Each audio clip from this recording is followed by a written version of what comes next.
Et salut à tous les amis et bienvenue dans cette nouvelle vidéo que j'avais promise à mes étudiants dans laquelle je vais essayer de vous présenter la librairie React. Pour ceux qui ne me connaissent pas, je suis Dior Chamla, développeur et formateur et je vais vous présenter donc ici ce bijou de technologie qui existe déjà depuis un bon moment puisque la première sortie publique c'était a priori en 2013 si je ne me trompe pas et du coup ça fait un bon moment que Facebook nous propose cette merveilleuse librairie qui est de plus en plus demandée dans les offres d'emploi, dans les entretiens d'embauche et donc pourquoi pas s'y mettre et commencer à voir comment ça fonctionne. Alors bien sûr, on va pas tout voir dans l'heure qui vient, on va essayer de introduire la plupart des notions importantes, et vous verrez que c'est pas si compliqué, il suffit de l'utiliser quelques jours sur 2 ou 3 projets, et vous allez voir qu'on adopte l'outil assez rapidement finalement.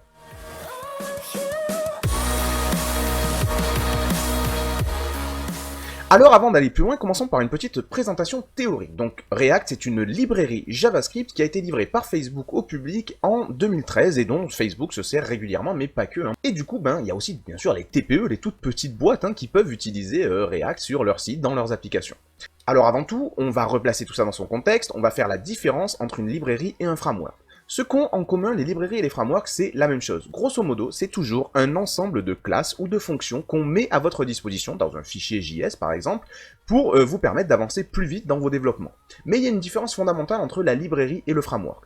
On dit souvent que la librairie, c'est vous qui l'appelez quand vous en avez besoin, alors que le framework, c'est lui qui vous appelle quand il a besoin de vous. C'est assez particulier, mais regardez la différence comme ça. Les librairies, comme on a par exemple pour React, jQuery, Moment.js et bien d'autres, ce sont donc des ensembles de fonctions qu'on vous met à disposition, et dans votre projet qui existe déjà, vous avez déjà codé une application, il y a déjà pas mal de choses, il y a un moment où vous avez besoin de gérer les dates, vous pouvez appeler les fonctions que vous propose la librairie Moment. Il y a un moment où vous avez envie de vous faciliter la vie sur la gestion du DOM, vous pouvez appeler certaines fonctions que vous propose jQuery. Et s'il y a un moment où vous voulez gérer un affichage un peu particulier, un composant, vous pouvez créer un composant React et donc faire appel à React à ce moment précis.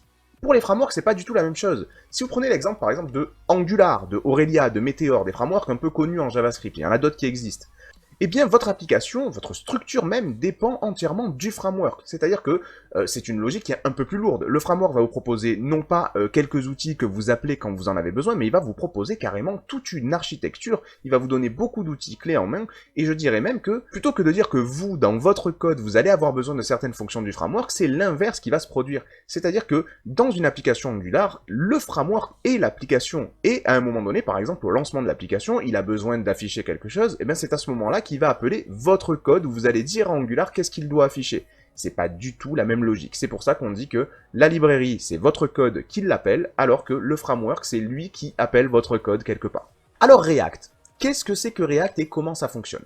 Tout d'abord, il faut savoir qu'on peut utiliser React de façon très légère. Dans un site qui existe déjà, on peut l'utiliser de façon ponctuelle et au milieu d'une application, donc comme je vous le dis, qui existe déjà. D'ailleurs, j'ai fait une vidéo pour vous montrer comment intégrer React dans un site d'un client qui existe déjà, qui a déjà ses propres technologies, et quand on ne fait pas complètement une application entièrement en React. Mais React, vous pouvez aussi utiliser en vous disant que, moi je vais créer une application où tout est géré via React. On parle bien du front, ici on parle que de la partie navigateur. Ce React, ça gère pas du tout les accès à la base de données, ce genre de bêtises-là qui se font du côté serveur. Donc, vous pouvez partir dans une optique où vous allez créer l'application entière en React et vous allez pouvoir créer ce qu'on appelle une single page application. J'y reviendrai éventuellement dans d'autres vidéos pour vraiment expliquer qu'est-ce que c'est que ce concept, mais grosso modo, c'est le concept d'avoir vraiment une application sur une seule page où tout est géré par le JavaScript. Dans les deux cas, donc, React va pouvoir vous être utile. Alors, pour continuer, il faut comprendre que React voit l'affichage d'une page web comme un ensemble de composants. Dans cette vidéo, nous allons prendre l'exemple d'une liste de clients, c'est-à-dire que j'ai envie d'afficher une liste de clients et de gérer les clients qui sont à l'intérieur, de les supprimer ou d'en ajouter par exemple. Eh bien, si je vois ça sous l'aspect composant que React me propose et que Angular propose aussi et que de toute manière de plus en plus de technologies front vous propose, cette vision orientée composant, qu'est-ce qu'elle vous propose? Elle vous dit qu'un composant, en React, c'est avant tout un état, c'est-à-dire des données. Et par exemple, pour notre liste des clients, quelles sont les données? Les données, c'est tout simplement un tableau de clients, c'est une liste de clients. On parle ici de tableau JavaScript réel. Ok, donc ça, ce sont les données de mon composant, une liste de clients. Ensuite, un composant, c'est un certain nombre de comportements. Par exemple, pour ma liste de clients, il y a 2 comportements qu'on peut identifier facilement, c'est le fait de rajouter un client et c'est le fait de supprimer un client. Voilà des comportements, des actions qui vont se produire. Et enfin, et surtout, un composant, c'est un affichage. C'est-à-dire, quand je vais demander à utiliser mon composant liste de clients, qu'est-ce qui doit s'afficher, qu'est-ce qui doit être rendu sur le navigateur pour que le visiteur du site voit sa liste de clients. Et alors ce qui est rigolo, c'est que tout ça, ça interagit dans le composant. Par exemple, l'affichage dépend et se base en grande partie sur les données qui sont disponibles dans l'état du composant. Ensuite, bien sûr, dans l'affichage, on va avoir par exemple des boutons. Un bouton pour rajouter un client, un bouton pour supprimer un client. Ça veut bien dire que dans l'affichage, il y a des moyens de faire appel à des comportements de mon composant. Et enfin, dans ces comportements, évidemment, on a la possibilité d'agir sur les données de mon composant, sur ma liste de clients. Si par exemple, dans mon affichage, j'ai cliqué sur le bouton qui permet de supprimer un client, bah évidemment, le comportement supprimer un client va être appelé, et ce comportement va avoir pour but de supprimer un client qui est dans la liste des clients. Il est donc question que les comportements puissent agir sur les données. Et ce qui est rigolo, et c'est pour ça qu'on appelle cette librairie React, c'est que la librairie va faire en sorte que chaque changement de l'état, donc des données du composant, amène une réaction au niveau de l'affichage. C'est-à-dire que quand on va agir sur les données du composant, comme l'affichage dépend de ces données, React va faire en sorte qu'il se réaffiche correctement pour que l'affichage, le rendu de votre composant, soit toujours synchronisé avec les données, avec l'état de votre composant. Donc gardez bien en tête ces trois notions. Un composant, c'est un état des données, des comportements et un rendu. Alors comment donc va se déclencher ce changement d'affichage au sein de notre composant? Comment est-ce que le composant va réagir à tout ça? Eh bien c'est tout simple. Il y a un rendu sur lequel je vois une liste de clients avec des boutons pour supprimer tel ou tel client, un bouton pour en rajouter, d'accord? Eh bien à chaque fois que l'état, c'est-à-dire les données du composant, va changer, eh bien le rendu va être réaffiché pour que, bien sûr, le rendu corresponde, soit synchronisé avec les données de l'état. Et ça va se faire de façon infinie. À chaque fois que l'état change, on re-rend notre affichage. Par exemple, si je supprime un client, ça va donc le supprimer dans l'état, et donc je vais réafficher ma liste de clients sans ce client-là. Donc j'espère que vous avez bien compris cette notion-là. Maintenant, ce qu'il faut aborder, c'est les outils qu'on utilise. Alors ce qu'il faut que vous compreniez, c'est que React, c'est une librairie JavaScript. Il n'y a pas un nouveau langage ou quoi que ce soit, il n'y a pas de technologie particulièrement incroyable dans React. React, c'est du JavaScript. Si vous voulez, vous pouvez l'utiliser en JavaScript. Mais les développeurs de Facebook se sont rendus compte que c'était quand même très très lourd à utiliser simplement avec JavaScript. Ils ont donc créé un langage qui se met par-dessus le JavaScript et qu'on appelle le JSX. Quel est son but? Son but, c'est de représenter les composants React, qui sont, je vous le rappelle, des objets en JavaScript, mais sous la forme de balises. Voilà ce que donne l'écriture de composants React dans votre fichier JavaScript. C'est du HTML en fait, grosso modo, pratiquement, puisque vous voyez qu'ici les balises ne représentent pas forcément des balises HTML, mais des composants que vous avez créés auparavant. Alors l'avantage, c'est que vous pouvez, dans ce code entre guillemets HTML, vous pouvez intervenir à certains endroits pour faire des affichages et pour passer des valeurs qui viennent de variables JavaScript. Ça c'est super cool, parce que ça veut dire que si vous changez une variable, eh bien, dans votre affichage, ça va changer aussi. Donc ça c'est très propre. Alors maintenant, il y a quelque chose qu'il faut qu'on se mette bien d'accord. Ce langage JSX, qui permet donc de représenter nos objets JavaScript sous la forme de balises, si vous mettez ça au milieu d'un fichier JavaScript sans prévenir votre navigateur, eh bien, il va rien comprendre, il va vous exploser à la gueule. Ok, tout ça, c'est incompréhensible pour un navigateur classique. C'est pour ça que quand on code avec cette technologie, il faut avoir tout un environnement au préalable pour transformer ce code qui est incompréhensible pour votre navigateur en un code JavaScript natif. Et on fait ça avec une librairie, une autre librairie qui s'appelle Babel, et qui est capable en fait de comprendre le JSX et de le transformer en JavaScript normal pour rendre tout ceci compréhensible par votre navigateur. Alors maintenant que je vous ai bien expliqué tout ce bordel, ce qu'on va pouvoir faire, c'est se lancer sur un tout petit projet où je vais pouvoir vous présenter les notions vraiment les plus basiques de la librairie React et comment ça fonctionne. Pour ce faire, on va utiliser un outil assez sympa qui s'appelle Code Sandbox. Je vous l'ai dit, pour faire du React, il nous faut un environnement de développement, c'est-à-dire qu'il faut installer sur son ordinateur différents logiciels, Node, NPM, faire des téléchargements de librairies, etc. Alors tout ça, c'est déjà géré par ce site web codesandbox.io. Vous y allez, il y a le lien dans la description, et vous allez pouvoir vous inscrire ou pas, vous pouvez l'utiliser même sans être inscrit, et vous allez donc pouvoir créer là-dedans ce qu'on appelle des sandbox, c'est-à-dire des endroits où vous allez faire des tests, vous allez créer des applications React pour vous y former, pour rigoler. Une fois que vous êtes sur Code Sandbox, vous allez pouvoir créer une sandbox, c'est-à-dire vous allez pouvoir créer un environnement de développement React dans lequel vous allez pouvoir travailler, exactement comme si vous aviez installé tous les outils à la maison, sauf que là ça se fait directement dans le navigateur, c'est quand même plus simple. Il y a un autre outil qui existe, qui s'appelle StackBlitz, et dont j'avais fait une vidéo, que vous pourrez retrouver dans les fiches là-haut, mais nous, pour l'instant, on va se coller à Code Sandbox, qui est quand même très sympathique. Donc une fois que vous êtes là-dessus, vous allez faire Create Sandbox, et là, Code Sandbox va vous proposer différents types de projets sur lesquels vous pouvez travailler. Et nous, ce qu'on va choisir, c'est le projet React. Donc il va nous générer un projet React de base dans lequel on va pouvoir travailler. Alors, une fois que vous avez créé votre sandbox, on en arrive à ce point-là. Vous voyez que vous êtes sur un fichier qui s'appelle index.js avec des choses un peu bizarres dedans. On voit des balises ici en plein milieu du JavaScript. C'est donc bien ce que je vous ai dit tout à l'heure, c'est le fameux JSX qui ne peut pas marcher comme ça dans votre navigateur, mais qui, une fois compilé par Babel, va donner du JavaScript classique, donc va fonctionner correctement. On va voir ça juste après. Et on voit aussi ici à droite donc notre fameux navigateur qui nous montre en temps réel les changements qui se passent dans mon éditeur. Ce que vous voyez à gauche, c'est notre structure de dossier, tout simplement. Donc ce qu'on va voir, c'est le point de base, c'est la structure de dossier. Ici, vous avez un dossier public, qui est le dossier qui est servi ici à droite dans votre navigateur, et vous avez le fichier index.html, qui est bien le fichier HTML que vous voyez ici à droite. Alors si vous allez le voir, ce fichier index.html, vous allez vous rendre compte qu'il n'y a pas grand-chose dedans. Je dirais même qu'il n'y a rien. Ici, on voit simplement une div qui a l'identifiant route. Alors, comment ça se fait que dans notre page, on a du texte, alors que dans notre body, ici, dans notre HTML, il n'y a pas de texte?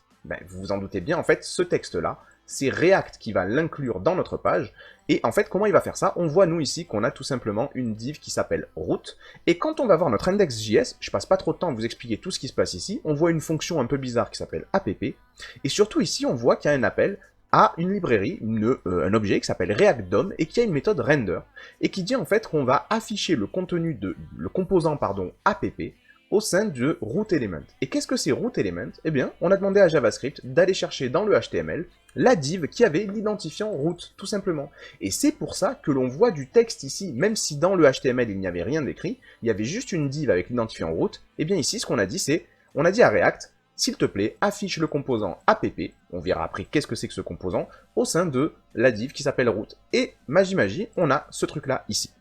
Alors ce que je vais vous proposer, c'est de supprimer cette fonction app, juste la fonction app, on va la supprimer, et là bien sûr ça va générer des erreurs, puisque quand ici on demande de rendre ce fameux composant app ici dans le root element, ça n'est pas possible puisque app n'existe pas.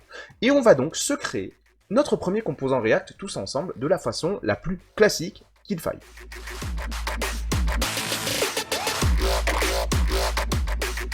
Donc pour commencer, on va créer ici une classe que l'on va appeler app.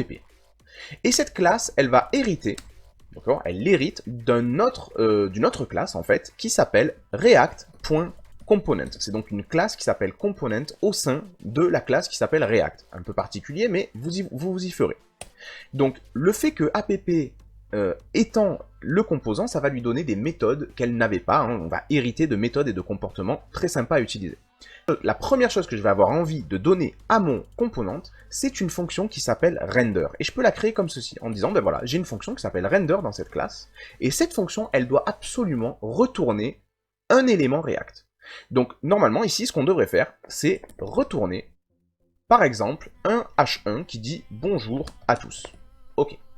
Ça, c'est la première chose. Et donc, qu'est-ce qu'on voit? On voit que comme ici, je demande de faire le rendu de mon composant app dans la page, et bien, qu'est-ce que je vois? Je vois le fameux bonjour à tous. Ça marche super bien. Ça, c'est propre. Alors, imaginons qu'on fasse, comme je voulais demander, une liste de clients. Très simple. On va commencer par changer le texte de ce H1 et on va l'appeler liste de clients.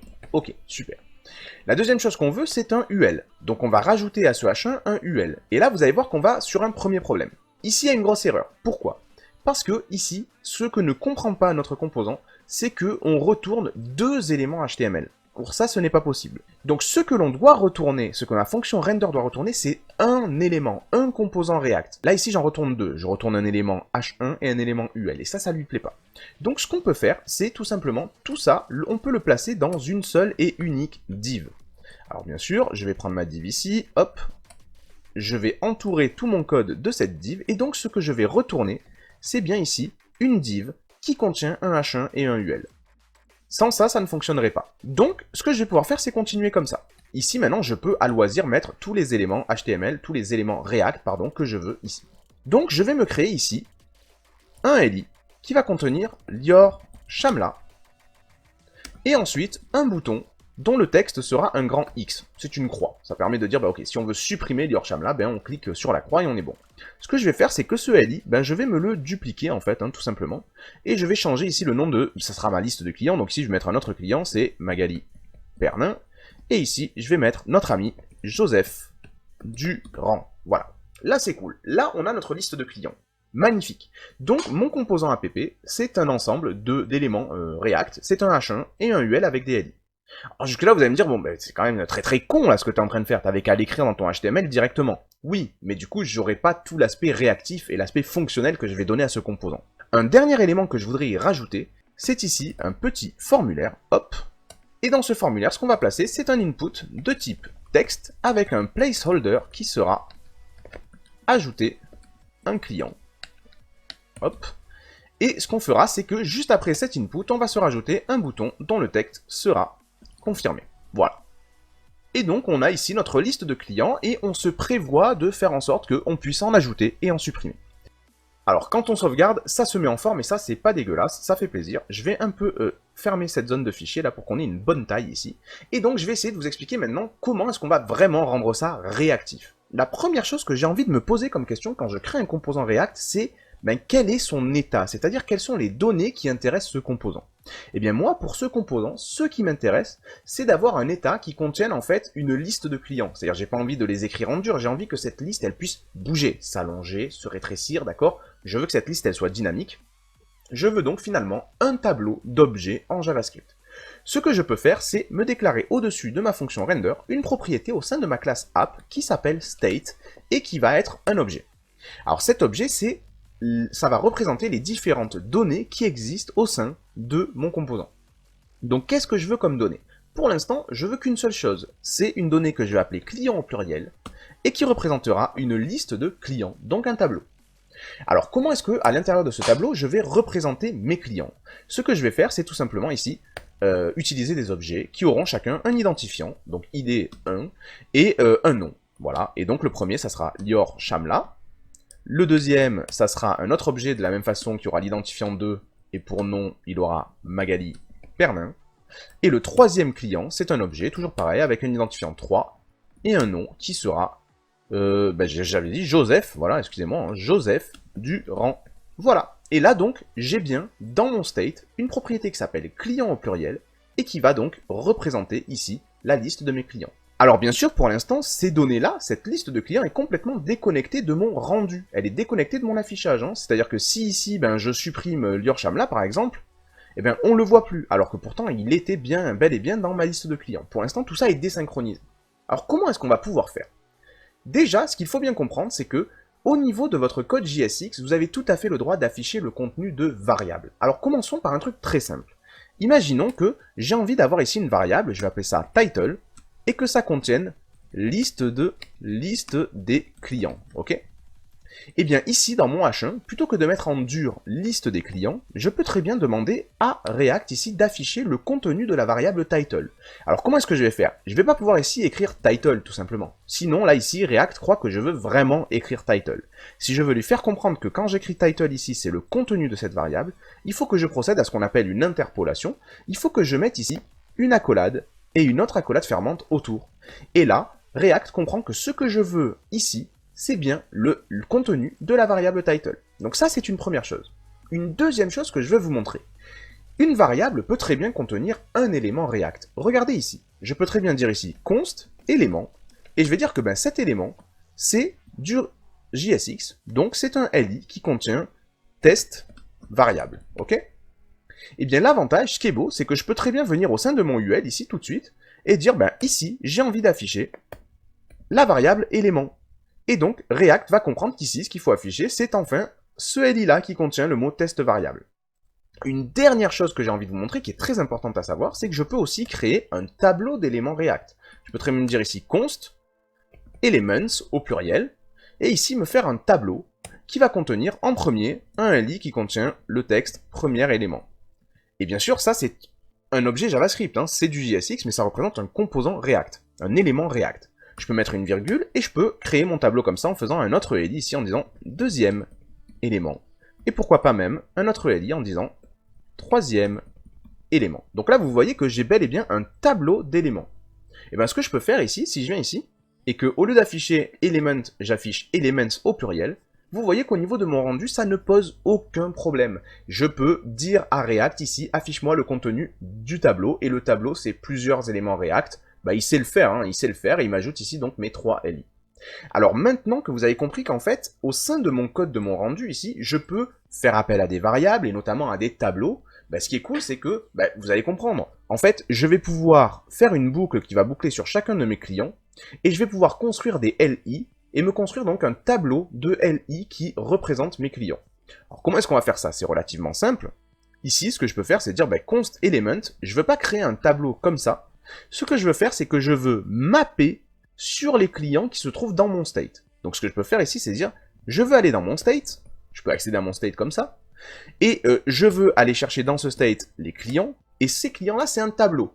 Donc je bénéficie des méthodes du tableau. Et les méthodes des tableaux, notamment, vous avez la méthode map, ce qui, si vous ne la connaissez pas, il faut absolument s'y former, hein, c'est absolument essentiel quand on fait du React. La méthode map qui va me permettre en fait de créer un tableau transformé, c'est-à-dire un tableau qui contient les mêmes éléments que le tableau client, mais qui seront transformés d'une certaine façon.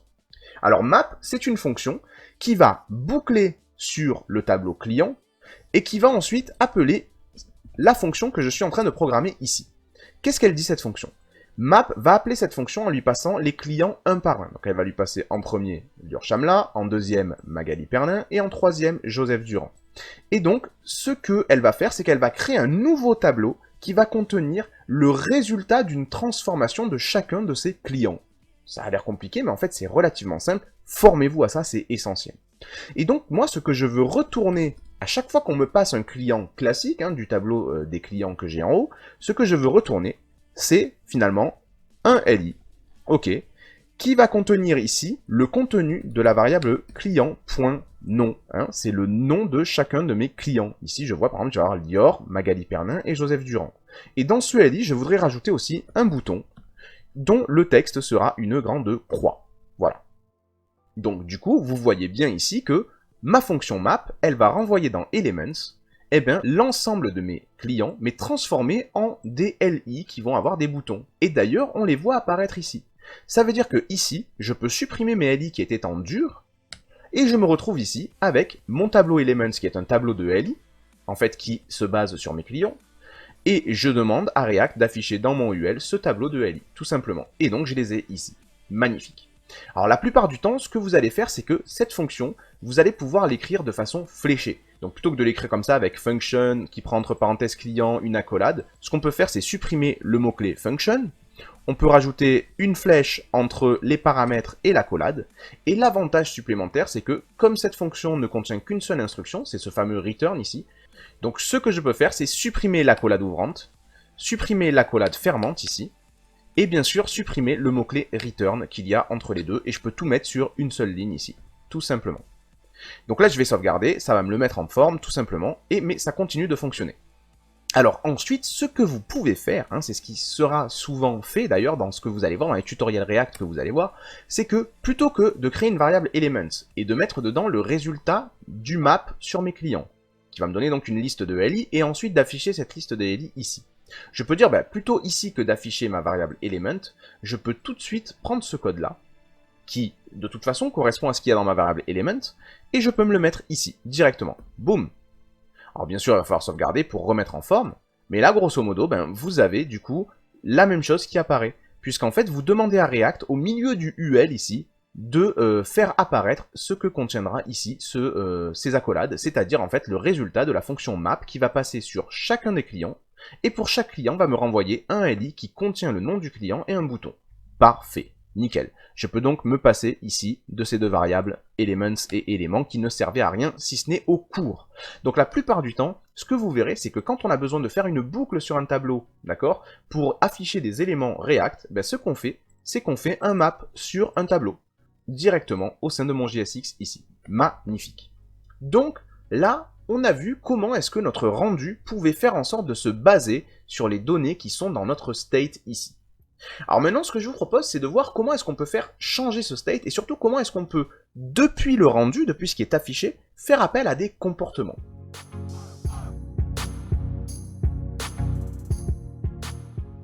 Alors imaginez ici que j'ai un comportement, je vais vouloir l'appeler handleClick, d'accord? C'est un comportement que voilà, c'est un exemple que je vous donne, et handleClick, c'est une fonction qui va simplement faire un alerte, bonjour à vous. Voilà. Ok, super. Et donc, ce que j'ai envie de faire dans mon rendu, c'est que, je sais pas, par exemple, au-dessus du titre, là, juste en dessous du titre, j'ai envie de me mettre un bouton sur lequel il va y avoir écrit « Click Me ». Donc, je me mets un bouton avec le texte « Click Me ».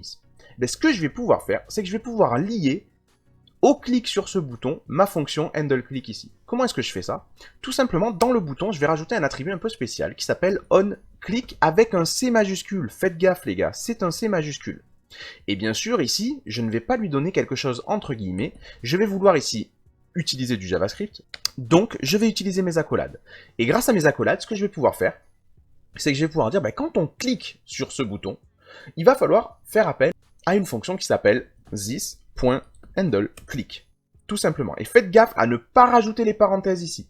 Là, vous voyez ce qui se passe. Ça va tout de suite appeler cette fonction si vous mettez les parenthèses. Donc vous voulez surtout pas faire ça. Ce que vous voulez faire, vous, c'est dire le nom, donner la référence de la fonction à appeler quand on va cliquer. À partir de là, quand je clique, eh bien ça fonctionne très bien. Donc vous avez vu qu'on peut tout simplement ici créer des éléments React au sein de mon affichage et quand on agit sur eux, eh bien ça peut faire appel à un comportement qui se trouve dans mon composant.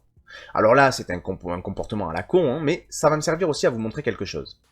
Ici, imaginez que, plutôt que de faire un alerte à la con, vous avez envie de travailler sur votre état. Vous avez donc envie de regarder qu'est-ce qu'il y a dans votre state. Eh bien, vous allez voir une erreur fréquente que l'on fait, et donc je vais vous montrer qu'est-ce que ça donne. Ici, on va juste faire un console.log de this.state. On a envie de travailler sur le state. Moi, j'ai envie de voir qu'est-ce qu'il y a dans mon état. Regardez, ici, vous avez la possibilité d'ouvrir votre console, d'accord? Eh bien, regardez ce qui va se passer quand je vais cliquer sur le bouton. Quand je vais cliquer, moi, ce que je m'attends à voir, c'est un objet dans la console qui représente mon state, c'est-à-dire qu'il y a une propriété client avec un tableau. Regardez ce qui se passe quand je clique. Eh bien, je ne vois rien. Il ne se passe rien. Alors, pourquoi il ne se passe rien? Tout simplement parce que, sans que vous le sachiez, ici, peut-être les plus intelligents l'ont bien vu, hein, ici, dans cette fonction handleClick, quand elle est appelée au clic sur le bouton, this ne représente pas mon composant. Donc this représente autre chose. D'ailleurs, il ne représente rien dans l'environnement React. Hein. Si vous faites juste un console log de this et que vous faites click me, là, ici, eh bien vous allez voir que c'est carrément indéfini. Alors là, on est quand même bien emmerdé. Parce que, en fait, qu'est-ce qui se passe ici? Comme en HTML, en fait, comme en HTML JavaScript classique, quand vous liez une fonction à un événement, eh bien le this à l'intérieur de la fonction ne représente pas l'objet global. Le this représente l'élément sur lequel on a déclenché l'événement. Et ici c'est encore pire, le this représente carrément rien.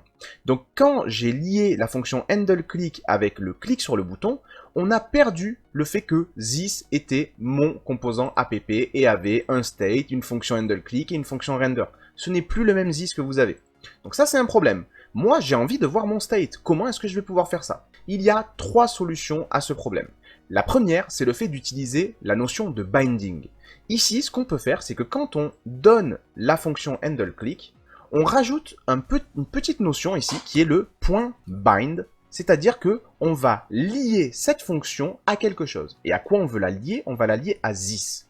Grosso modo, ce qu'on est en train de dire avec le bind this, c'est qu'on est en train de dire à la copine, là, handleClick, on est en train de dire, écoute-moi bien, quand on t'appellera, et qu'à l'intérieur de toi-même, on fera référence à la variable this, d'accord? Eh bien, dis-toi que ce sera ce this-là dont on parle. Alors, là, vous prenez la tête, mais en fait, dans la fonction render, this, il n'y a pas de problème. Hein. This, c'est bien mon objet app.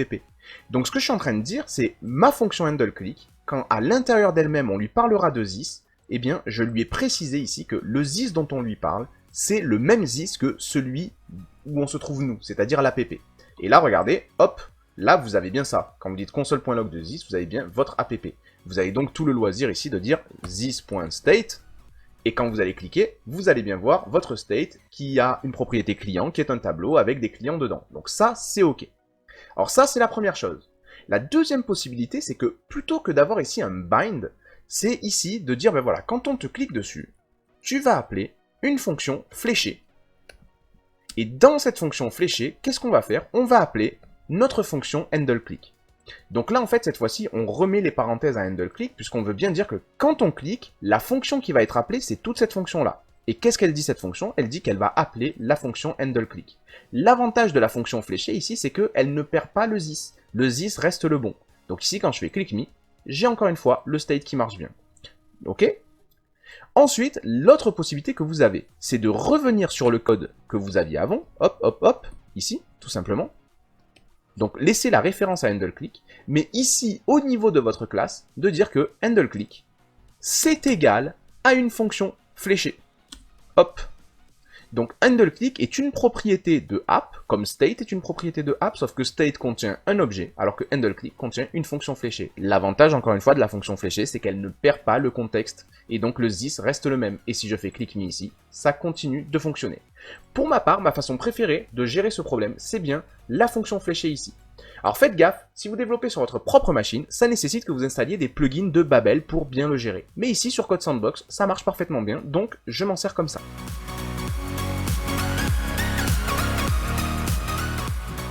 Alors maintenant qu'on a réglé cette histoire de this, on peut passer à quelque chose après. Je vais prendre l'exemple suivant. Dans mon state, j'ai effectivement une liste de clients, mais j'ai envie, pour vous montrer, ça sert à rien au niveau de l'application des clients, mais c'est juste pour vous montrer ici, j'ai aussi envie d'avoir, en plus des clients ici, un truc que je vais appeler, je sais pas moi, compteur.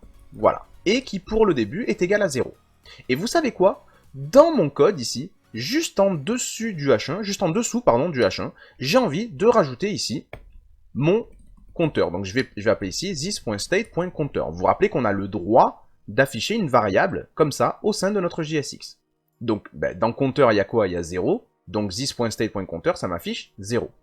Et moi, ce que j'ai envie, c'est de faire en sorte que quand on clique sur ce bouton, eh bien, on mette à jour le compteur dans l'état, et donc qu'on voit qu'il y a bel et bien une réaction au niveau de l'affichage, que 0 passe à 1. Ok?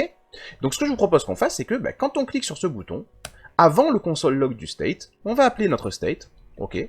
Et dans notre state, on a un compteur, et ce compteur, on va faire un plus dessus. Donc ça va passer à 1, et si je reclique, ça va passer à 2. Et donc théoriquement, vu que je vous expliquais que React, ça marche comme ça devrait passer. Donc faisons un test, et là, si je clique sur le bouton, ah merde, ça se passe pas, il se passe rien. Le 0 ne bouge pas. Si je vais aller voir dans ma console, puisque je fais un console log du state, est-ce que mon state a bien changé? Ben oui, je vois bien qu'à chaque fois que je clique ici, mon compteur change bien. Alors pourquoi mon affichage ne se voit pas? Eh bien tout simplement parce que React est absolument incapable de suivre ce genre de modification de votre state.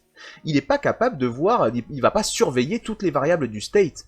Ce qu'il faut faire, quand on modifie le state, c'est faire appel à une méthode particulière du composant qui non seulement va modifier le state, comme vous le souhaitez, mais qui en plus va prévenir React qu'il faut faire quelque chose et qu'il faut donc réafficher le rendu. Alors cette méthode, elle s'appelle setState. Elle est très simple à utiliser. Ici, plutôt que de dire this.state.compteur, ce qu'on peut faire, c'est dire this.setState, ok? C'est une méthode qui nous vient de component ici, et comme on hérite de component, on a la méthode setState. Et alors, qu'est-ce qu'on va lui passer comme paramètre? Ce qu'on va lui passer, c'est un objet, d'accord? Qui va reprendre uniquement les parties du state que l'on veut mettre à jour. Donc par exemple, nous, c'est quoi la partie du state qu'on veut mettre à jour? C'est uniquement la propriété compteur.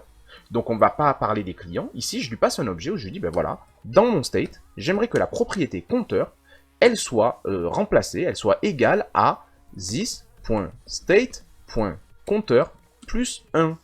Donc si vous regardez bien ici, this.state.compteur, pour l'instant, ça vaut 0, plus 1, ça fait 1. Moi, je suis en train de demander à remplacer mon state, la partie de mon state qui s'appelle compteur, avec ceci.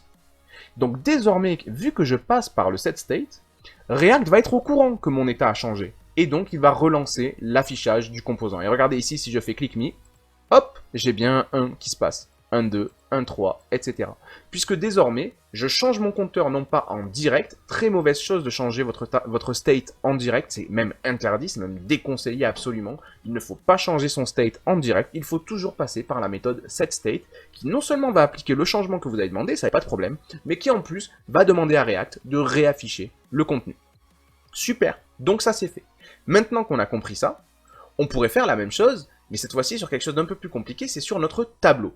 Donc ici, nous, on voudrait, par exemple, quand je clique sur, ici, click me, là, j'aimerais que ça rajoute un client au hasard, enfin, un truc qu'on va décider nous-mêmes dans le tableau des clients et qu'on le voit apparaître du coup dans la liste. Comment est-ce qu'on va pouvoir faire ça? Eh bien, ici, je vais supprimer le contenu et je vais vous expliquer comment on fait ça dans la logique. Je n'ai pas le droit de dire this.state.client.push et d'ajouter quelque chose. Pas possible. Parce que React ne serait pas au courant que j'ai changé le state et ne pourrait pas le faire refléter dans le rendu. Rappelez-vous. Donc ici, ce que je dois faire, je suis condamné à utiliser la méthode setState. Donc je veux donc utiliser la méthode setState en lui disant que je vais remplacer la propriété client par autre chose.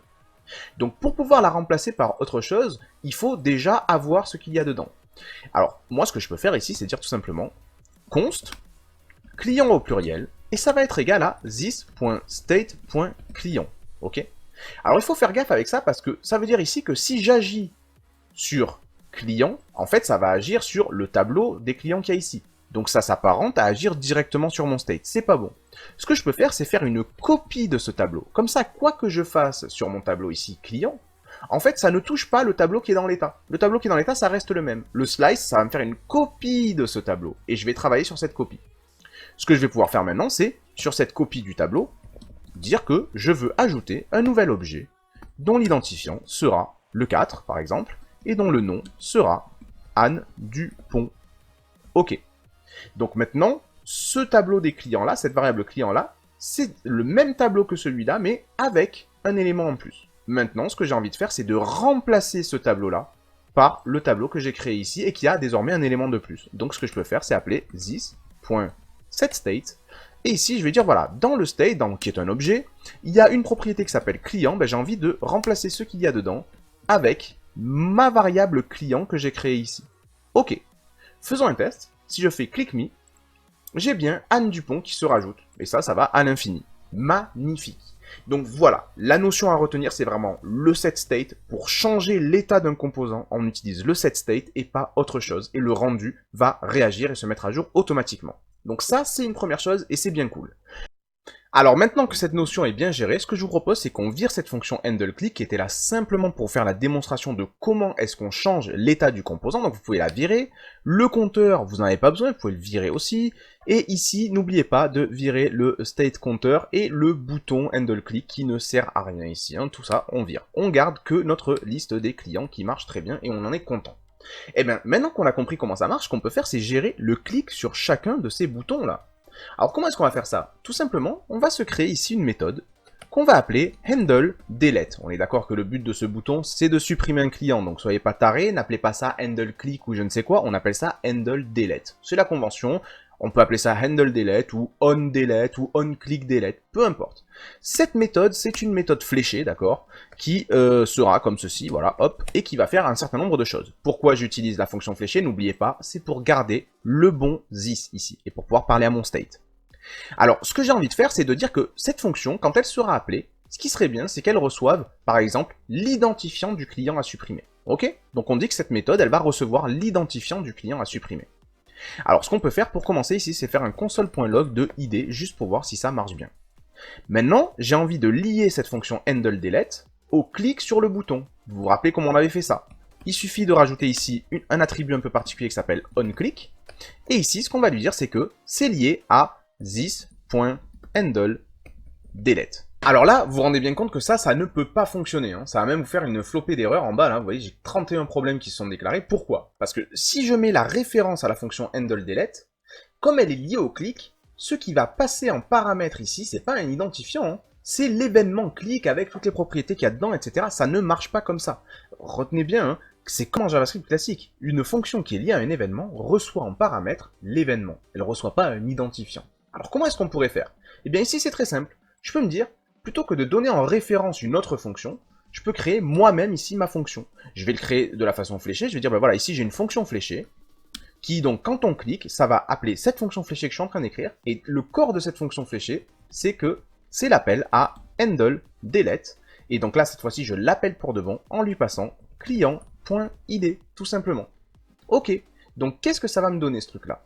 Ben, c'est que maintenant, si je clique sur une croix, qu'est-ce que je vois dans ma console en bas? 1, 2 ou 3. Tout simplement. Ok, ça c'est une première chose de faite. Donc, j'arrive à appeler ma fonction handleDelete en lui passant un identifiant. Ça, c'est cool. Alors maintenant, ce que je vais pouvoir faire, c'est essayer de repérer le client qui correspond à cet identifiant, me créer une copie de ce tableau, parce qu'on ne travaille jamais en direct sur les données de l'état, hein, n'oubliez pas, on travaille sur des copies, et ensuite on fait un remplacement propre via setState.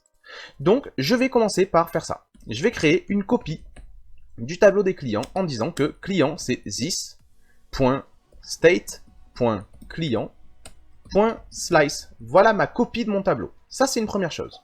La deuxième chose que je veux faire, c'est trouver l'index de la personne qui correspond à l'identifiant sur lequel j'ai cliqué. Par exemple, si je clique sur la personne numéro 2, j'aimerais trouver son index. Si je clique sur la personne numéro 412, j'aimerais trouver aussi sa place dans le tableau. Donc, je vais me créer ici const index. Et là, ce que je vais faire, c'est que je vais demander à mon tableau des clients de trouver un index. Alors, findIndex, c'est une méthode qui reçoit une fonction en callback, ici, hop, et cette fonction, en fait, ce qu'elle va faire, c'est qu'elle va recevoir un par un chaque client qui se trouve dans le tableau des clients. Et en fait, ce qu'elle attend de nous, c'est qu'on lui dise si ce client, c'est bien le client qu'on cherche. Alors, comment est-ce que nous, on sait que le client sur lequel on est en train de passer dans la fonction findIndex, c'est bien le client qu'on cherche, si c'est le 1, le 2 ou le 3? Eh bien, tout simplement, on va retourner ici la réponse à la question suivante. Est-ce que le client sur lequel je suis en train de passer, est-ce que son identifiant, c'est le même que l'identifiant que j'ai reçu ici dans mon handle delete? C'est-à-dire, si je clique sur Magali Pernin qui a l'identifiant numéro 2, le findIndex, il va boucler sur chaque client, et à un moment donné, il va arriver sur Magali Pernin ici, et il va se demander, est-ce que l'identifiant de ce client, ben, c'est le même que celui sur lequel on a cliqué? Ben, si c'est le 2, ben, c'est bon, c'est le même. Donc si c'est le cas, l'index ici, ça sera 1. Et donc, je sais que je peux supprimer dans mon tableau en disant client.splice, j'utilise la méthode splice, hein, ça c'est du JavaScript classique, hein, et je vais dire, je vais supprimer en partant de l'index et pendant un élément. Donc je vais supprimer que celui-là. Sublime. Alors là, le truc, c'est que si vous partez comme ça fonctionne, mais vous n'avez toujours pas mis à jour votre state. Donc ce qu'il faut faire maintenant, c'est dire, ben, je vais modifier mon state, et dans mon state, la propriété qui m'intéresse de modifier, c'est une propriété qui s'appelle client, et ce que je vais faire, c'est que je vais remplacer ce qu'il y a dans cette propriété par ma variable client à moi, qui est ici. Ok? Tout simplement. Donc faisons un test. Je vais cliquer sur Joseph Durand, qui a l'identifiant numéro 3, il devrait donc disparaître. Ça marche parfaitement. Magali Pernin, c'est le 2, et Lior Chamla, c'est le 1. Magnifique. Et bien sûr, ça marche dans tous les sens. Hein. Dès que vous cliquez sur un bouton, hop, ça envoie l'identifiant à la fonction handleDelete.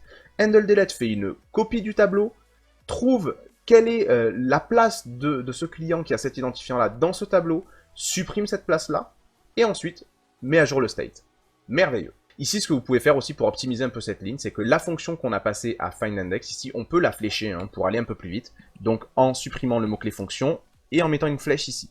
Et vu que le corps de la fonction ne contient qu'une seule ligne, c'est le return cette condition, et bien ce qu'on peut faire, c'est aussi virer cette accolade, on peut virer cette accolade ici, et on peut virer le mot-clé return ici, et ça nous permet de le faire passer sur une seule ligne. Parfait. Nickel chrome. Donc là, ça marche bien, on est content.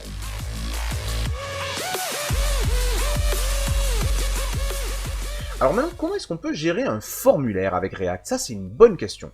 La première chose qu'on aurait envie de faire, c'est de se brancher à la soumission de ce formulaire pour rajouter le nouveau client. Si par exemple, je tape ici Joseph Durand, eh bien quand je confirme, quand je tape Entrée, il faut que ce client soit ajouté. Donc ce que je vous propose, c'est qu'on utilise ici une méthode qu'on va créer ici, handleSubmit. Ok, c'est toujours une méthode fléchée. Et faites gaffe à ce que cette méthode fléchée reçoive bien l'événement. Là, on reprend les vieilles bonnes habitudes qu'on a au niveau de JavaScript classique, c'est que quand on soumet un formulaire, si on veut gérer en JavaScript la soumission, il faut absolument faire un prevent default sur l'événement, sinon la page va avoir tendance à se recharger, et c'est pas du tout ce qu'on recherche. Donc ce qu'on va faire ici maintenant, c'est que là-dedans on va se faire un event.preventDefault, pour que la page ne se recharge pas, et on se fera tout simplement un console.log de ça marche. Juste ça. Maintenant, dans notre formulaire ici, on va utiliser un attribut un peu particulier qui s'appelle le onSubmit. Alors vous voyez, en fait, c'est les mêmes noms d'événements qu'en HTML classique, sauf qu'on utilise des lettres en majuscules devant pour que ce soit bien clair qu'on parle ici à React. Et donc ici, onSubmit, ça sera l'appel à la méthode handleSubmit. Ok, sublime. Faisons un test. Je vais ouvrir ma console, et sur mon formulaire, je vais le soumettre. Ça marche, ça n'a pas rechargé la page, on le voit bien, et ça a bien écrit ça marche dans la console. Magnifique. Donc, ce que je vais vouloir faire maintenant, ici, c'est trouver qu'est-ce que le mec a écrit ici dans le champ, et rajouter ce client dans ma liste. Alors ça peut être un peu plus compliqué. Comment est-ce qu'on peut faire pour trouver la valeur de ce champ-là?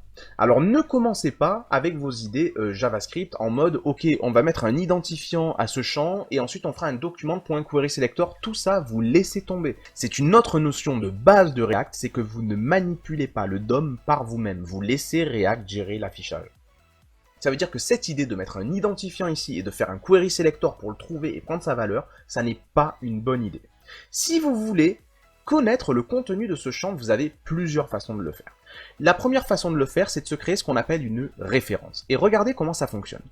Ce que je vais faire, c'est que dans ma classe, en plus de mon state et des différentes méthodes, je peux me créer une propriété ici, que je vais appeler client input. Et je vais dire que cette propriété, elle contient un objet un peu bizarre, hein, qui nous vient de la méthode react.createRef. Très particulier. En fait, ce que je suis en train de faire, c'est que je suis en train de créer ici une variable qui va faire une référence à un élément du DOM. Et donc, ça me permet toujours d'avoir une référence à cet élément-là. Ici, la référence que je veux, c'est ce champ-là, le champ ajouter un client. Et donc, pour vraiment faire le lien entre ma propriété ici qui s'appelle client input et mon véritable input qui se trouve ici, il faut simplement que je l'indique à React en utilisant ici un attribut qui s'appelle ref et en faisant le lien ici en disant, ben voilà, la référence de ce champ, c'est mon client input, tout simplement. À partir de ce moment-là, ce qui va se passer ici, c'est que à chaque fois que je vais vouloir parler à this.clientInput, je vous propose ici que l'on fasse un console log de this.clientInput, eh bien, on va avoir une référence finalement à cet input-là. Faisons un test. Je vais taper ici test et je vais soumettre mon formulaire. Bien, regardez ce que vous avez dans la console. Vous avez donc un objet, c'est mon objet référence, qui a une seule propriété qui s'appelle current et qui nous montre bien notre input. Magnifique. Donc, je vais faire un autre test ici. Je vais dire que ce que je veux avoir dans la console, ce n'est pas le client input, mais c'est le client input.current, et donc là je devrais avoir vraiment l'input, et donc le point value, ça serait la valeur qui est tapée dans l'input.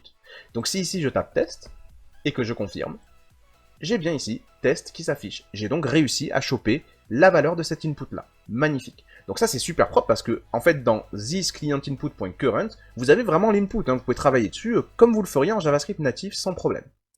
Alors honnêtement, je ne saurais pas expliquer pourquoi, mais l'idée des refs, ça ne plaît pas beaucoup aux développeurs React. Les développeurs React, eux, ils préfèrent vraiment se baser sur le state, même pour gérer ces questions-là. Donc ce que je vous propose, c'est que maintenant que cette notion a été abordée, vous savez que ça existe, vous pouvez le faire, on va se débarrasser malgré tout de ce client input, de cette référence ici qui s'appelle client input, et on va s'en débarrasser aussi notamment ici. Hop, tout simplement. Alors maintenant, comment est-ce qu'on va faire fonctionner ça sans passer par une ref? Eh bien tout simplement avec le state. Dans notre state, ici, on pourrait très bien se créer ici une nouvelle valeur. On a la liste des clients, mais on a aussi le nouveau client, qui serait une chaîne de caractères tout simplement vide pour commencer. Et donc, la deuxième étape, après avoir déclaré ici une nouvelle propriété dans mon state, c'est-à-dire que j'ai une nouvelle donnée dont dépend mon composant, c'est nouveau client, ce qu'on pourrait faire, c'est tout simplement relier la valeur de l'input avec cette donnée-là. Donc, je vais dire ici, value, et là, c'est égal à this.state.nouveau client. Ok, super. Alors ici, vous allez voir qu'il y a déjà une erreur qui se propage, un warning qui se propage, et on va voir un peu de quoi ça parle. Si dans mon state, la donnée, je mets ici Jeanne, qu'est-ce que je vais avoir dans mon input? Directement Jeanne. Ben oui, parce que à chaque fois que React va essayer de lancer la méthode render, elle va dire que dans l'input, sa valeur c'est thisState.nouveau client. Et dans thisState.nouveau client, j'ai Jeanne. Donc dans la valeur ici, j'ai Jeanne. Le problème, c'est que je ne peux pas la modifier ici. Vous pouvez taper ce que vous voulez dans le champ, elle ne bouge pas. Et c'était ça l'erreur notamment que me montrait ici React. C'est que ici, vous ne pouvez pas toucher à cette valeur puisque à chaque fois que vous tapez sur une touche, lui il va dire non, ça c'est le state qui le gère. Et donc c'est Jeanne qui a dedans, quoi que tu fasses. Ce qui veut dire que si on veut voir cette valeur changer à l'œil nu quand on tape quelque chose dans le champ, il faut que notre state évolue à chaque fois qu'on tape quelque chose dans le champ. Alors ça c'est très facile à faire. On va se créer ici une petite méthode qu'on va appeler handleChange. Et cette méthode, elle va recevoir un événement. Et ça sera donc une méthode fléchée, toujours, pour ne pas perdre la référence du this. Et donc, elle va recevoir un événement. Et ici, ce qu'on va faire, c'est que sur notre input, on va rajouter un élément onChange, toujours avec un C majuscule, que l'on va lier à notre méthode handleChange, tout simplement. Ok. Donc, en fait, on est en train de dire, à chaque fois que je touche à ce champ, ça va appeler ma méthode handleChange. Et vous l'avez compris, quand on relie une fonction à un événement, la fonction va recevoir les données de l'événement. Super. Faisons ici un console.log de notre event pour comprendre comment ça fonctionne. Ici, je vais aller taper des lettres. Et là, je vais voir un ensemble de warnings et tout ça, il n'est pas content parce que je fais une connerie. Mais grosso modo, ce que je vais surtout voir, c'est ici que l'event que j'ai mis ici, que j'ai mis dans la console, c'est un synthetic event. Et dans ce synthetic event, vous avez un truc qui s'appelle current target. Et ce qui est merveilleux, c'est que dans current target, qu'est-ce que vous avez? Vous avez l'input sur lequel a eu lieu l'événement. Si ici je dis console.log event.current target, je vais avoir la prise sur mon input. Donc quand je change, je vois mon input. Et si maintenant je dis event target.value, qu'est-ce que je vais avoir? Quand je vais taper ici des lettres, je vais avoir la valeur. Alors le problème, c'est que vous voyez que si je tape D et ensuite Z, j'ai Janed et Janez. Je n'ai pas Jeanne DZ. Ça, c'est un problème, mais c'est normal, puisqu'en fait, mon input reprend toujours la valeur qui est dans mon state ici, et qui est Jeanne. Donc quand je vais taper D, il va me dire, ok, pendant une microseconde, il y a écrit Janed. Et quand je vais taper Z, il va me dire, ok, pendant une microseconde, il y a écrit Janez, mais il n'y a jamais écrit Jeanne DZ. Alors comment est-ce qu'il faut faire ça? Il faut qu'en fait, qu'à chaque fois que je tape une lettre, on modifie la valeur ici pour qu'elle prenne en compte cette nouvelle lettre. Et comme ça, à chaque fois que je vais taper une lettre, ça va se prendre en compte et je vais pouvoir enchaîner les nouvelles lettres. Donc ici, dans mon onChange, ce que je peux faire, c'est un truc comme ceci. Je vais dire const value, c'est égal à event.currentTarget.value. Ok, ça c'est la valeur que je suis en train de taper. Si je suis en train de taper une lettre, donc si je tape un D, j'ai Janed. Et ce que je peux dire ici, c'est dire this.setState. Et là, je vais dire, dans mon state, il y a une propriété que j'aimerais remplacer. Laquelle est-elle? C'est nouveau client. Et je veux lui donner cette valeur-là que j'ai récupérée. Et donc ici, vous allez remarquer que à partir de maintenant, je peux enchaîner. Je peux mettre un D, je peux mettre un Z, je peux mettre un E, et je peux même bien sûr supprimer. Puisqu'à chaque fois que je change cet input, le state change, donc le rendu change correctement, avec la bonne valeur. Magnifique. Alors, qu'est-ce que ça me permet de faire ça? Le fait que ici, en fait, j'utilise mon state. Ça fait que j'ai plus besoin d'une référence à l'input. Quand on soumettra le formulaire, j'irai voir dans mon state qu'est-ce que vaut la valeur nouveau client, et c'est ça que je vais utiliser. Donc ici, dans mon handle submit, je peux supprimer ce console log, je m'en fous. Je peux dire ici const id, et l'id, je vais le créer à partir d'une date, et je vais demander son get time. Comme ça, je suis sûr d'avoir un identifiant qui est unique, c'est le moment où j'ai cliqué en fait. Ok. Et ensuite, je vais faire const nom, et ça va être égal à this.state.nouveau client. L'avantage, c'est que du coup, je vais pouvoir me créer ici un client, donc const client. C'est un objet qui aura pour identifiant l'id que je viens de faire en dessus, et qui aura pour nom la variable nom que je viens de faire en dessus. Ici, je vais pouvoir me faire une copie du tableau de mes clients. N'oubliez pas, je ne veux pas toucher au tableau de mes clients en direct, donc const client au pluriel, c'est une copie de this.state.client. Comment je fais une copie? En utilisant le slice ici. Et enfin, ce que je vais pouvoir faire, c'est dire que dans ma copie de mon tableau de client, je veux ajouter mon client, ok. Et enfin, ce que je vais pouvoir dire, c'est que je veux mettre à jour mon state en disant tout simplement que ce qui s'appelle client dans mon state, j'ai envie que ce soit remplacé par ma variable client qui est ici, donc client au pluriel ici. Sublime. Faisons un test. Jeanne Dupont, et je soumets mon formulaire. Boum, j'ai Jeanne Dupont ici. Alors ce qu'on voudrait peut-être faire aussi ici, c'est supprimer la valeur qui est ici. Et là en fait c'est super simple, dans le state, il nous suffit désormais de dire que non seulement je veux changer mon tableau de client, ça c'est une chose, mais je veux aussi changer la donnée de nouveau client qui repasserait à vide par exemple. Et donc ici, si je rajoute Jeanne Dupont, et que je confirme, comme dans mon state, nouveau client passe à vide, et que mon input représente ce state, il est vide aussi. Magnifique. Parfait. Alors ce que je peux faire bien sûr ici maintenant, c'est que Jeanne, je peux le remettre à une chaîne vide pour pas qu'il y ait écrit Jeanne toujours ici. Et là, je peux rajouter Jérôme Dupont. Voilà, hop, Jérôme Dupont. Et boum, je m'en sors bien. J'ai mon Jérôme Dupont. Magnifique. J'ai ma suppression qui marche aussi bel et bien. Et j'ai l'ajout qui marche. Coucou, tout le monde. Ça marche, quoi que je mette, ça va fonctionner.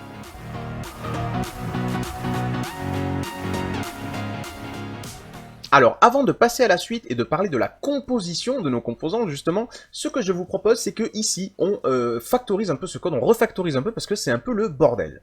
Donc, pour commencer, ce que je vais avoir envie de faire, c'est partout où je le peux réduire un peu la taille de mon code. Par exemple, dans la fonction handleSubmit, je dis ici qu'un client, c'est un objet dont la propriété id est égale à ma variable id, et dont la propriété nom est égale à ma variable nom. Un peu redondant, un peu chiant. Ce que je peux faire en JavaScript, c'est que je peux tout simplement dire ici id, virgule, nom. Alors que fait JavaScript quand il voit ça? Il n'est pas con JavaScript, il se dit ok, en fait, il a une propriété id qui vaut la variable id, et il a une propriété nom qui vaut la variable nom. Voilà comment il fonctionne. Super. Alors maintenant, ce que je vois, c'est que ici, dans mon tableau des clients, je vais push ma variable client au singulier qui est ici. Donc cette variable, finalement, je m'en sers ici une seule fois pour rien. Ce que je peux faire, c'est dire que je vais directement push cet objet-là, puisque client, de toute façon, contient cet objet-là. Donc, je le mets comme ça ici, et ça, c'est fait. Et enfin, il y en a qui préfèrent cette notation-là. Ce que je peux faire pour faire une copie de mon tableau des clients, plutôt que de faire un point slice ici, c'est de dire que je veux plutôt un nouveau tableau, et qui va contenir toutes les informations, tous les éléments du tableau this.state.client. En fait, ce que je fais ici, c'est que j'utilise le spread operator pour dire que je vais prendre le tableau qui est dans mon state et qui s'appelle client, je vais l'exploser en plusieurs éléments, et en fait, ces plusieurs éléments, je vais les remettre au sein d'un nouveau tableau. Donc j'ai bien un nouveau tableau qui contient la même chose que l'ancien, entre guillemets. Donc j'ai bien fait une copie de mon tableau.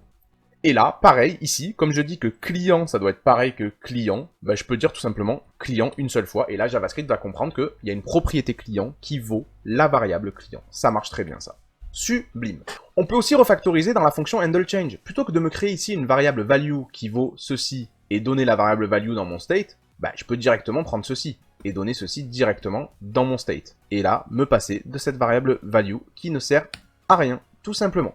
Je vais pouvoir aussi travailler sur la fonction handleDelete ici, en me disant que ici, client, ce qu'on peut préférer faire, c'est plutôt que d'avoir un state client slice, c'est d'avoir un nouveau tableau qui va contenir les éléments de l'ancien tableau. Comme ça, au moins, on a une copie de tableau, mais sans utiliser le slice. Et ici, c'est la même logique. Quand je vois client, client, je peux me passer de ça et je peux dire tout simplement client une seule fois, puisque JavaScript va dire j'ai une propriété client qui vaut la variable client. Et là, vous êtes nickel chrome, les cousins. Parfait. Ça marche parfaitement. On va bien sûr retester pour être sûr. Ça marche, la suppression et l'ajout. Ça fonctionne aussi parfaitement bien. Alors maintenant, ce que l'on voit, c'est qu'on a un gros composant qui s'appelle app et qui va gérer à la fois la liste des clients, mais aussi le fait de supprimer et le fait d'ajouter un nouveau client. Alors ça, ce qu'on aime bien faire quand on développe en React, c'est découper en fait les composants. On ne veut pas avoir de trop gros composants avec trop de responsabilités et on veut avoir vraiment des responsabilités bien découpées. Donc ce qu'on peut faire, c'est créer d'autres composants pour gérer tout ça. Par exemple, ici, vous voyez que tout ça, ça a pour responsabilité d'afficher un client. Donc dans mon render là, j'ai au milieu du UL ici la possibilité d'afficher un seul client.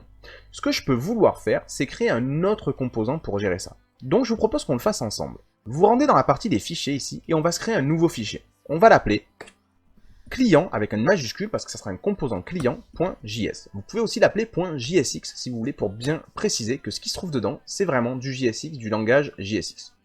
Alors, quand on veut créer un composant dans un autre fichier, il faut absolument importer React d'une part, mais aussi, pourquoi pas, la partie component qui se trouve à l'intérieur de React. Donc, on écrit ceci. Maintenant, ce qu'on va vouloir faire, vous vous rappelez, créer une classe qu'on va appeler client, ici, et qui va étendre le component. Ok, sublime. Et ce qu'on va faire en dernier, pour que ce composant soit utilisable dans d'autres fichiers, il faut que notre fichier ici exporte, par défaut, la classe client, tout simplement. Alors je vous l'ai dit déjà, hein, un composant, qu'est-ce que c'est avant tout? C'est avant tout une fonction qui s'appelle render et qui a pour but de retourner un élément JSX, un élément qui peut en contenir d'autres. Alors nous ici, si je vais voir dans mon index, qu'est-ce qui représente un client? C'est tout un LI comme ça. Je vais copier ce LI ici et je vais le ramener ici dans mon render et je vais dire, render, ça return ce LI. Ok. Alors on voit ici qu'on a certains problèmes sur lesquels on reviendra après. Pour l'instant, moi j'aimerais bien afficher ce truc-là. Donc ici, à la place de tout ce LI, ce que je peux faire, c'est demander à afficher un composant qui s'appelle client. Ok, super. Sauf que là, du coup, on va avoir une grosse erreur. Il nous dit, moi je connais pas le composant client. C'est normal, puisque là-haut, vu que le composant client est défini dans un autre fichier, il va falloir l'importer. Donc on va dire ici, import client from, et là on va mettre ./ et on va parler au fichier client.jsx. Ne rajoutez pas le .jsx, hein, il va se démerder. Et alors là, vous voyez que l'erreur est différente. Là, ok, pas de problème, on a bien trouvé le composant client. Par contre, au sein même du composant client, là, tu utilises une variable qui s'appelle client, et qui n'existe pas là-dedans. La variable client, elle existe ici, dans ce morceau de code-là, mais elle n'existe pas ici. Alors, ça veut dire qu'il faut qu'on arrive à faire passer le client qui existe dans ce bout de code ici, dans notre liste de clients, à notre petit composant de client. Pour ça, on utilise ce qu'on appelle les props, les propriétés de notre composant. Et ça s'utilise comme des attributs HTML en fait. Ici, client, j'ai envie de lui créer un attribut qui s'appellerait client tout simplement, ou même, pourquoi pas, pour pas être trop redondant, qui s'appellerait détail, et dedans, je lui passerai client. Ok? Donc moi, j'ai une variable client qui représente vraiment mon objet. Eh bien, je le passe à mon composant client dans une propriété qui s'appelle détail. Et donc ici, comment est-ce que je peux accéder à cette propriété qui existe sur la balise et qui s'appelle détail? Eh bien, c'est très simple. Ici, au lieu d'appeler client.nom, vous pouvez appeler this.props, ça veut dire les propriétés du composant client, .détail, détail. Et comme je vous l'ai dit ici, détail, c'est mon client. Donc détail, ça a une propriété nom et une propriété id. Donc ici, je peux encore une fois appeler this.props.détail, ça représente mon client, .id. Sublime. Alors ça ne corrige pas tous les problèmes. Pour l'instant, ce qu'on voit, c'est que ça marche à l'affichage. Mais le problème maintenant, c'est cette fonction handleDelete. Vous êtes d'accord que ma classe client n'a pas de fonction handleDelete. Et de toute manière, ce n'est pas à elle de gérer ça. Qui doit gérer la gestion de la liste? Qui a dans son état la liste des clients? C'est mon app. Donc on veut garder ici le fameux handleDelete qui est ici. Mais du coup, ça veut dire qu'au lieu d'appeler ici this.handleDelete, il faudrait qu'on ait une référence à cette fonction handleDelete là. Donc ce qu'on peut faire, c'est qu'on peut passer au client une autre propriété, on peut l'appeler comme on veut. Moi je vais l'appeler par convention onDelete, ça ressemble à un événement, et comme si quelqu'un clique sur delete, qu'est-ce que je veux faire? Eh bien moi, si quelqu'un clique sur delete, j'ai envie de passer en référence ma fonction handleDelete. Ok. Donc, dans les propriétés du client, il y a quelque chose qui s'appelle onDelete et qui en fait représente ma fonction handleDelete ici, qui doit recevoir un identifiant et qui va supprimer le truc. Ok. Alors, comment ça va marcher ici? Ici, ce qu'on va faire, c'est qu'au lieu de dire this.handleDelete, on va dire dans mes props, j'ai quelque chose qui s'appelle onDelete, tout simplement. Est-ce que tout ça fonctionne? Si je clique sur la croix, je vois que ça marche bien. Donc, ça veut bien dire que j'ai réussi à exporter la logique d'affichage d'un client dans un autre composant dont c'est le métier d'afficher un client, d'accord, c'est son métier. Je lui passe simplement les détails du client en question. Donc là, j'ai appelé ça détail, mais j'aurais pu appeler ça Totolastico, ça marche pareil, vous créez les attributs que vous voulez. Et je lui passe aussi, quand mon petit composant, a besoin d'une fonction de mon plus grand composant, eh bien, je peux aussi lui passer sous la forme d'une propriété, d'une props. Et ici, je peux le retrouver. Alors ici, ce qu'on peut faire, c'est refactoriser un peu ce code qui est pas très propre parce que j'utilise this.props un peu partout. Et ce qu'on peut faire, c'est que dans la méthode render, on peut dire ici, hop, je vais le faire en deux temps. Déjà, moi, je vais avoir besoin d'un truc que je vais appeler détail et qui représente en fait this.props.détail, ok? C'est le truc qu'on m'a passé dans mes propriétés. Et je vais aussi avoir besoin d'un truc que je vais appeler onDelete et qui va représenter this.props.onDelete, tout simplement. Et là, du coup, je peux me passer de tous les this.props.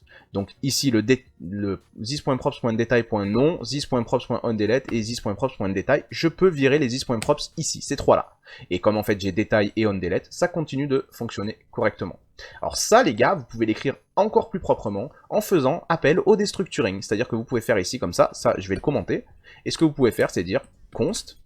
Et là, vous pouvez dire, je veux déstructurer quelque chose qui s'appelle détail et quelque chose qui s'appelle onDelete à partir de this.props. C'est-à-dire que je veux extraire de this.props ces deux informations. Et là, du coup, je me retrouve avec deux variables, détail et onDelete, qui fonctionnent correctement. Magnifique. Donc voilà comment est-ce qu'on se crée un petit composant qui a son propre métier, entre guillemets, c'est-à-dire gérer l'affichage du client. Ça, c'est propre. Alors, il y a autre chose qui est un peu dans la même veine, c'est le formulaire ici. C'est pas le boulot de notre liste de clients que de gérer ce formulaire. Il faudrait qu'on ait un autre composant qui nous permette de faire ça. Donc, je vous propose, pour le mettre en œuvre, qu'on se crée ici un nouveau fichier que l'on appelle clientform.jsx, cette fois-ci. Ok? Et donc, qu'on fasse la même étape. Ici, ce que je vous propose, c'est qu'on fasse un import de React et aussi de la partie component qui vient du module React. Sublime. Ce qu'on va pouvoir faire, du coup, c'est créer une classe qu'on va appeler clientForm et qui va étendre le component de React. Ensuite, ce qu'on veut faire, c'est que, vu qu'on veut utiliser ce formulaire dans d'autres fichiers, il va falloir ici qu'on exporte, par défaut, le clientForm, tout simplement. Ok. Alors maintenant, qu'est-ce qu'il doit faire ce clientForm? Il a au moins un rendu à faire, donc il a au moins une méthode render. Et qu'est-ce que ça va retourner? Eh bien, ça va retourner tout ce code-là. Donc je vais copier ce code, je vais venir ici, et je vais dire, tu vas retourner tout ce code-là. Super. Du coup, dans mon index, je peux venir importer ce formulaire en disant ici, j'importe le composant client form à partir de /client form et vous ne mettez pas le JSX, le point JSX. Ok. Et du coup, ici, dans mon rendu, au lieu d'avoir tout ce bordel qui me crée de la confusion, je vire tout ça et je dis, ici, moi les gars, j'ai besoin du client form, tout simplement. Et alors là, évidemment, je vais avoir plein d'erreurs. Quelles sont ces erreurs? Eh bien, ici, dans le client form, on le voit, il y a plein de choses que je ne possède pas. Ici, on voit par exemple, la fonction handleSubmit, je ne l'ai pas. La fonction handleChange, je ne l'ai pas. J'ai même pas encore de state. Donc, de quoi a besoin ce composant pour mieux marcher? Déjà, on le voit, il a besoin d'un state ici. Nouveau client. Ok. Donc, allons-y. On va se créer ici une propriété state, qui va être un objet, et qui aura une propriété nouveau client, et qui sera vide. Du coup, effectivement, cette propriété n'a plus rien à foutre, ici, au niveau du state de notre app. Hein, c'est bon, c'est géré ailleurs maintenant. Ensuite, donc du coup, de quoi je vais avoir besoin ici? Eh bien, je vois que j'ai besoin d'une fonction qui s'appelle handleChange. Et j'ai besoin d'une fonction qui s'appelle handleSubmit. Sinon, ce formulaire ne fonctionnera pas. Pas de problème. Donc, le handleChange, il est facile à gérer, puisqu'en fait, finalement, c'est celui-ci. Et d'ailleurs, c'est cool parce que celui-là, je n'en ai plus besoin dans l'app. J'en ai besoin que là où il y a le formulaire. Donc, je vais prendre ce handleChange, je vais le couper, je vais le virer d'ici, et je vais le rajouter dans mon client form. Donc c'est vraiment le client form qui va gérer l'aspect formulaire, les changements sur la value, etc. Alors ça, est-ce que ça m'aide? Est-ce qu'ici, ça fonctionne? Ça fonctionne. Maintenant, il va me manquer le handleSubmit. Donc le handleSubmit, je le vois ici. Qu'est-ce qu'il fait? handleSubmit, il va gérer l'événement du formulaire. Donc ok, il va le prévendre défaut. Et ensuite, il va gérer différentes choses, mais qui ne me regardent pas. Moi, ça, c'est des questions du formulaire. Donc en fait, ce que je peux prendre, c'est récupérer le handleSubmit directement ici. Je peux le couper, tout simplement, et je peux l'amener dans mon client form ici. Ok, donc j'ai bien un handleSubmit ici. Ça va me créer un identifiant, ça va me choper le nom que j'ai tapé. Et là, par contre, j'ai un autre problème. C'est que là, ici, je me retrouve à gérer la liste des clients. Et ça, c'est pas possible, puisque la liste des clients, elle doit être gérée dans le composant principal. C'est lui qui gère la liste des clients. Donc ça veut bien dire qu'ici, il va falloir faire quelque chose au niveau du composant principal. Moi, ce que je peux faire, c'est, au niveau de mon petit composant de formulaire, appeler une fonction que va me passer le grand, en lui passant tout simplement le nouveau client à ajouter. Et le grand composant, l'app, il pourrait tout simplement avoir ici une fonction qui s'appellerait handleAdd, gérer l'ajout, qui va recevoir un client, un objet client, et qui va tout simplement s'occuper de gérer l'ajout de ce client. Alors, la gestion de l'ajout du client, vous la voyez, elle est ici. Je peux récupérer tout ce code-là, hop, je peux venir le coller dans mon handleAdd. Ici, je n'aurai pas un objet avec ID et nom, j'aurai simplement mon nouveau client qu'on m'a envoyé à ma fonction, je vais l'ajouter. Et ici, je n'aurai pas à m'occuper de la propriété nouveau client puisqu'elle est désormais gérée dans le composant du formulaire. Donc, on a ici notre setState parfait. Ça marche. Maintenant, il faut qu'on puisse l'appeler. Ça veut dire que ici, dans notre formulaire, il faudrait qu'on lui passe ici une méthode qu'on va appeler onClientAdd, par exemple, et je vais faire la référence à this.handleAdd. Ce qui veut dire que dans onClientAdd, dans les propriétés du client form, il va y avoir une méthode qui s'appelle onClientAdd et qui représente cette méthode handleAdd qui reçoit un client et qui gère le fait de l'ajouter. Ok.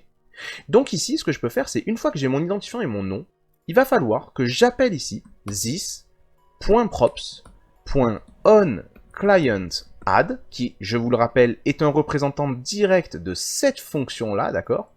Et je vais donc lui passer ici mon objet avec son identifiant et son nom, tout simplement. Ici, si je fais un test, test, et que je soumets mon formulaire, je vois bien que ça a marché. Alors par contre, ça m'a gardé test ici, donc la seule chose que j'ai à faire ici, c'est de dire, quand on a soumis le formulaire, j'ai envie que dans mon state, nouveau client redevienne une chaîne vide. Donc ce que je peux faire ici, c'est dire setState, et je vais dire, dans mon state, j'ai une propriété qui s'appelle nouveau client, et je veux que ça redevienne une chaîne vide. Sublime. Faisons un test. Ici, je vais rajouter Paul Dupont, et hop, vous voyez que ça l'a supprimé. Magnifique. Donc je sais que c'est pas forcément très clair si c'est la première fois de votre vie que vous voyez du React, mais grosso modo, voici les concepts à retenir ici. C'est qu'on a découpé notre application en plusieurs composants. On a un grand composant qui va gérer la liste de nos clients, le fait d'en supprimer ou d'en ajouter. Et ensuite, on a des plus petits composants ici le petit composant client qui sert à afficher un seul client et qui reçoit en propriété pour pouvoir travailler le client en question et la fonction qui permet de supprimer un client. Et ensuite, on a le formulaire de client qui lui représente la façon d'afficher ce formulaire et qui reçoit en propriété simplement la méthode qui lui permet d'ajouter un client. Et moi, je n'ai pas à savoir comment sont gérées ces choses-là. C'est ça qui est cool, c'est que dans du React, du coup, des fois, vous utilisez des composants, vous savez même pas comment ils sont gérés à l'intérieur, vous savez simplement que mec, voilà, il y a un composant, il s'appelle ClientForm, et toi, tu as juste à te brancher à l'événement onClientAdd, il va te passer le client qui a été rajouté, et tu te débrouilles avec. Le fait que ce soit un formulaire qui soit géré de telle ou telle façon, qui soit codé de telle ou telle façon, ça n'est pas ton problème. Ça donne des niveaux d'abstraction, et donc ça nous permet vraiment d'aller vite dans le développement et de pas se prendre la tête avec des choses qui ne nous regardent pas. Donc ici, les notions importantes, c'était vraiment d'avoir des classes qui représentent des composants. Chaque classe possède un state et une méthode de rendu, au minimum, hein, ça peut avoir beaucoup plus de choses. Et on gère bien la communication entre des composants, soit la communication descendante, comme par exemple ici, quand j'ai passé à mon client, eh bien tout simplement les détails des clients, à mon composant client, je lui passe les détails de chaque client que je vais afficher, c'est une communication descendante, moi je possède la liste et je donne chaque client au petit composant qui va gérer l'affichage, et il y a aussi une communication ascendante des petits composants vers le grand composant, puisque vous voyez bien que quand on a cliqué dans le petit composant client sur la suppression, eh bien on a pu prévenir notre grand client, on a pu appeler notre méthode ici handleDelete en lui passant l'identifiant et en faisant en sorte que du coup le grand composant soit au courant qu'il faut bien supprimer par exemple ici Joseph Durand. Magnifique, et c'est pareil ici pour le formulaire, quand on a voulu rajouter Anne Dupont aussi, eh bien on a vu que ça fonctionnait correctement, c'est-à-dire que le petit composant de formulaire a pu prévenir le grand qui avait un nouveau client à ajouter dans la liste. Magnifique, merveilleux. Voilà donc vraiment une introduction à React. Comment ça fonctionne ce truc-là? Ben, vous savez.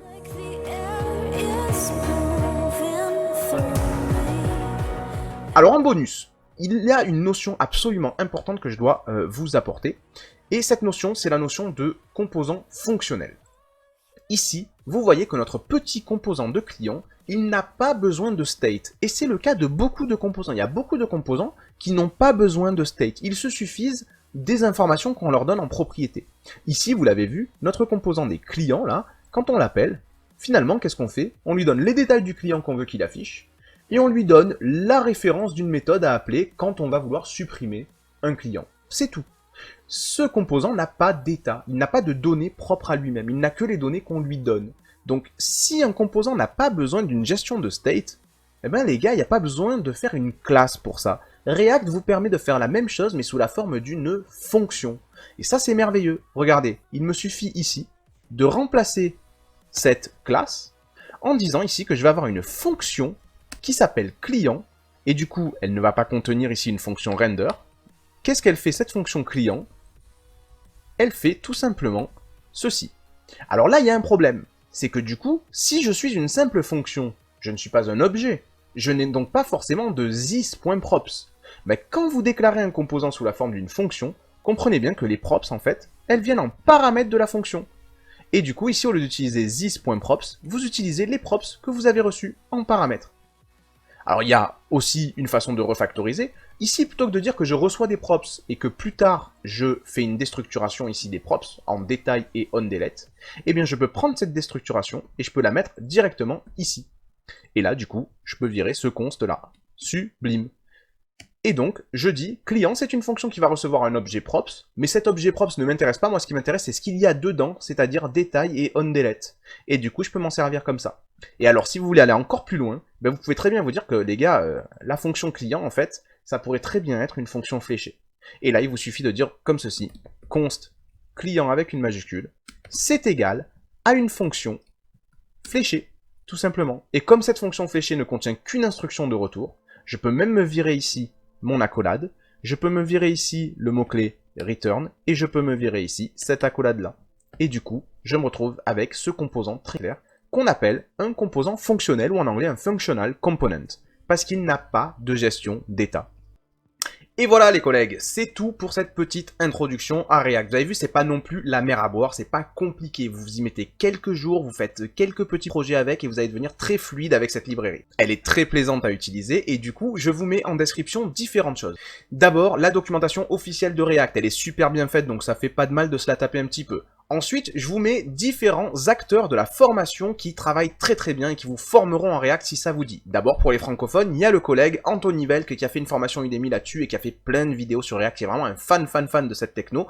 Donc n'hésitez pas à y passer, à faire un tour là-dessus. Je vous mets aussi deux autres formations, une du collègue Wes Boss qui est vraiment très performant et qui a fait une très belle formation sur les bases de React, qui a été mise à jour d'ailleurs l'année dernière, donc vraiment qui est au goût du jour on va dire. Et bien sûr, moi, mon préféré, c'est le collègue Mosh Hamedani qui a fait aussi de belles formations sur React et donc je vous mets tout ça dans la description. Alors qu'est-ce qu'on a vu ici? On a vu grosso modo que React, c'est une librairie front qui voit les choses sous la forme de composants, des composants qui communiquent les uns avec les autres. Vous avez vu comment on a pu faire en sorte que le gros composant, entre guillemets, app, a pu passer des données à d'autres composants directement par ce qu'on appelle les props et qui ressemblent en fait à des attributs et on peut passer comme ça les données d'un gros composant à un petit.